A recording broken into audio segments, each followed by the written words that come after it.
Datangnya ruh ke kubur dan rumah setelah keluar dari jasad.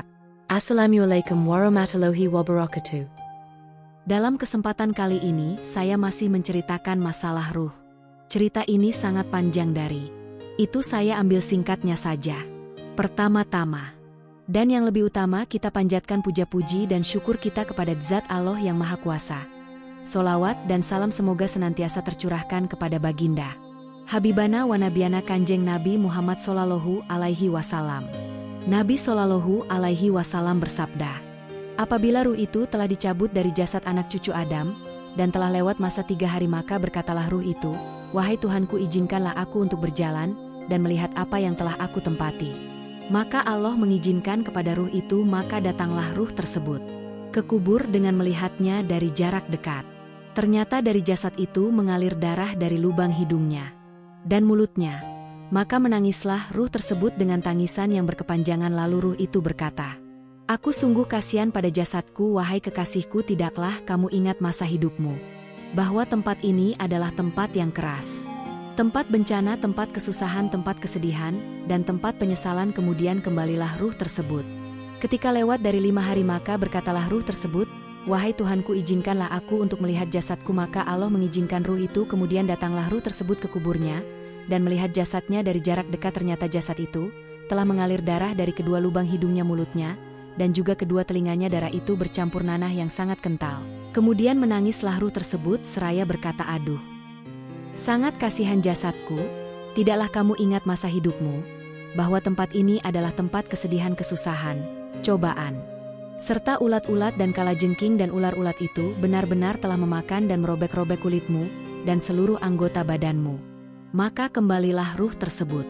Dan ketika sudah lewat 7 hari maka berkatalah ruh tersebut, wahai Tuhanku izinkan aku untuk melihat jasadku maka Allah mengizinkan pada ruh tersebut kemudian datanglah ruh tersebut ke kuburnya, dan melihat jasadnya dari jarak dekat ternyata dari jasad ruh tersebut telah dipenuhi oleh ulat-ulat yang sangat banyak maka menangislah ruh tersebut seraya berkata wahai jasadku tidakkah kamu ingat masa-masa hidupmu? Di mana anak-anakmu, teman-temanmu, kerabatmu, sahabat karibmu, dan di mana tetanggamu, yaitu orang-orang yang sama rela bertetangga denganmu pada hari ini. Mereka sama menangisi aku dan kamu. Dan diriwayatkan dari Abu Hurairah, ketika seorang mukmin telah meninggal dunia maka ruhnya berputar-putar di sekitar rumahnya selama 1 bulan maka ruh tersebut melihat apa yang telah ditinggalkannya bagaimana cara membagi harta warisannya dan bagaimana cara melunasi hutang-hutangnya maka apabila telah sempurna 1 bulan kembalilah ruh itu ke kuburnya setelah itu berputarlah kembali ruh itu hingga sempurna waktu 1 tahun maka ruh itu melihat siapa yang mendoakannya dan barang siapa yang merasa sudah karenanya.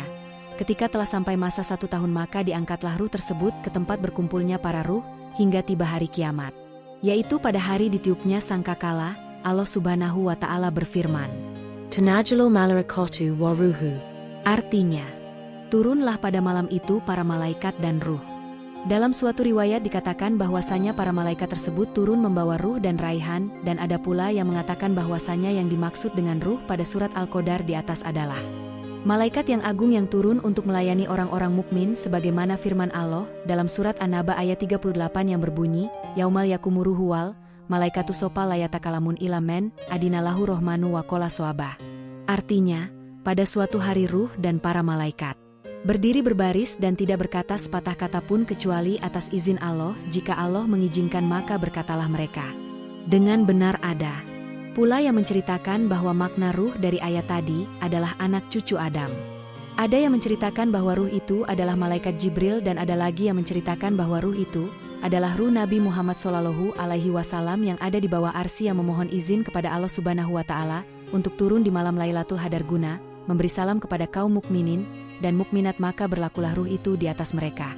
Cukup sekian dulu untuk cerita ini, dan bagi sahabat yang sudah menyimak saya sangat berterima kasih sekali semoga dengan menyimak cerita ini akan jadi ladang amal. Untuk kita semua akhiru kalam assalamualaikum warahmatullahi wabarakatuh.